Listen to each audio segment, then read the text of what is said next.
Subscribe करें हमारे YouTube channel साधना gold को और पाएं वीडियोस सबसे पहले।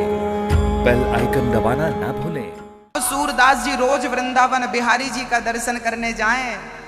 एक दिन पुजारी ने कहा, बाबा तुम तो अंधे हो, तुम भगवान का दर्शन क्यों करने आते हो? सूरदास जी बोले, मैं अंधा हूँ, मेरा कन्हैया थोड़ी अंधा है। मैं उसे नहीं देख सकता तो क्या हुआ, वो तो मुझे देख सकता है। और मेरी सामर्थ्यता कहाँ है उसे देखने की? बस वो मुझे देख ले, इतना ही पर्याप्त है, इतना ही पर्याप्त।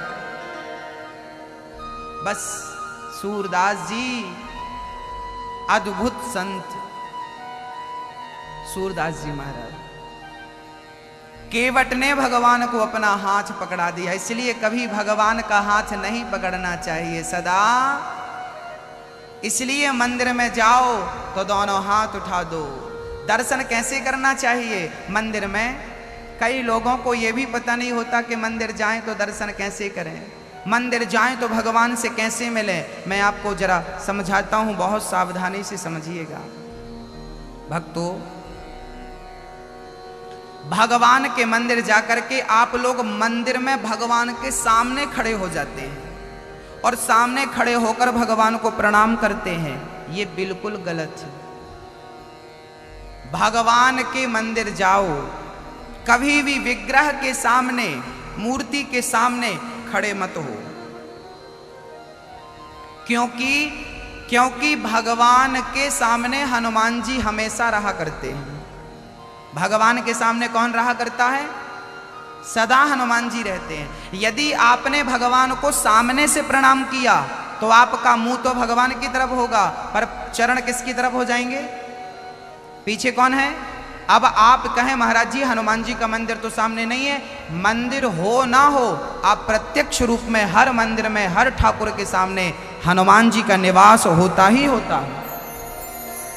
हनुमान जी रहते हैं, इसलिए सामने से प्रणाम करोगे तो आपके चरण हनुमान जी की तरफ हो जाएंगे।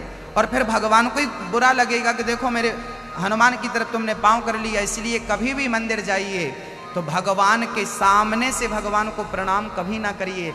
सामने से हल्का सा थोड़ा किनारे हो जाइए, हल्का सा किनारे। कभी जगन्नाथ जी जाएंगे आप में से कभी कोई जगन्नाथ जी गया है? गया है तो हाथ उठाएं। जगन्नाथ जी, आप कभी जगन्नाथपुरी गए हो तो आपने देखा हो कि जगन्नाथ के भगवान जी के मंदिर में भगवान कभी भी सामने से नजर नहीं आते। जगन्नाथ जी को देखना हो तो किनारे से ही देखना पड़ेगा, ऐसे झुकना, किनारे जाना पड़ेगा। किनारा पकड़ेंगे तो जगन्नाथ जी का दर्शन होगा। बीच में द्वार के खड़े रहेंगे, जगन्नाथ जी का दर्शन नहीं होगा। मानो भगवान यही कहना चाहते हैं जगन्नाथ जी कि जब तक तुम किनारा नहीं पकड़ोगे तब तक मेरा दर्शन संभव ही नहीं है। किनारा पकड़ना अर्थात बहुत घूम लिया बीचों बीच, अब बुढ़ापा आ गया है, अब किनारा पकड़ लो और भगवान के भजन में लग जाओ। माया मोह त्याग करके किनारा पकड़ लो। तो भगवान के मंदिर में कभी भी जाएं तो सामने से दर्शन ना करें। कभी भी कैसे दर्शन करें? हल्का सा किनारा होकर, किनारा पकड़ के। कौन सा किनारा? बोले भगवान के दाहिने तरफ खड़े हो जाइए। हैं? किस तरफ? जैसे ये मंदिर है, यहां ये भगवान जी हैं, तो भगवान का दाहिना साइड कौन हो गया? दाहिना हाथ ये हो गया दाहिना, है ना? ये दाहिने तरफ खड़े होकर भगवान को प्रणाम करिए। प्रणाम किनारे से। कभी भी आप मंदिर जाएं तो साधु संतों को देखें, वो कभी सामने से प्रणाम नहीं करते, वो किनारे से प्रणाम करते हैं। इसलिए भगवान को हमेशा किनारे से प्रणाम करना चाहिए, बीच से नहीं। कई लोग तो, आप तो माता हैं तो बिल्कुल सामने से आपके चरण हनुमान जी की तरफ चले जाते हैं। गुरु को भी सामने से प्रणाम नहीं करना चाहिए, क्योंकि गुरु के आगे गोविंद खड़े होते हैं। यदि तुमने गुरु के सामने आकर के प्रणाम किया तो गुरु की तरफ मुंह हो जाएगा, गोविंद की तरफ चरण हो जाएंगे, अपराध हो जाएगा, पाप हो जाएगा। इसलिए गुरु की भी दाहिनी साइड से खड़े होकर किनारे से प्रणाम करना चाहिए, किनारे से प्रणाम करना चाहिए। हाँ, बड़ी महिमाएं हैं प्रणाम करने की। तो भगवान को कभी मंदिर जाओ तो मंदिर जाकर हमेशा दोनों हाथ खड़े जरूर करना चाहिए। करो ऐसे, ऐसे करो। ऐसे करने का क्या अर्थ है? मंदिर कभी भी जाओ तो दोनों हाथ ऐसे उठाना चाहिए और ऐसे हाथ उठाकर भगवान का एक बार दर्शन जरूर करना चाहिए। इसका अर्थ क्या है? अब हाथ नीचे।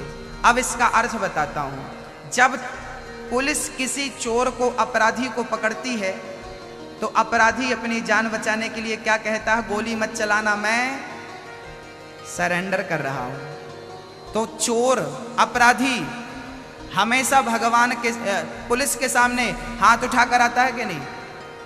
अपराधी हमेशा हाथ उठाकर आता है या नहीं? बस इतना बताओ, हाँ या ना? अपराधी हाथ उठाने का अर्थ है कि मैंने सरेंडर कर दिया। मैंने क्या किया? मैंने किया क्या? हे प्रभु, आज मैं आपके चरणों में सरेंडर करने आया हूं, आज मैं अपने आप को आपके चरणों में समर्पित करने आया हूं। इसलिए दोनों हाथ उठाकर भगवान से कहना चाहिए, हे प्रभु मैं आपकी शरण में हूं, हे प्रभु। और याद रखना, भगवान के मंदिर जाना तो सदा अपराधी की भांति जाना। मैं कौन हूं? मैं कौन हूं? मैं अपराधी हूं। हे प्रभु मैं आपका अपराधी हूं। क्यों अपराधी हूं? क्योंकि मैं आपको भूल जाता हूं, मेरे से पाप हो जाता है, मैं झूठ बोल देता हूं, मैं कपट करता हूं, मैं अहंकारी हूं, मुझ में लाख बुराई है प्रभु, यही मेरा अपराध है। मैं कैसे आपको अपना मुंह दिखाऊं?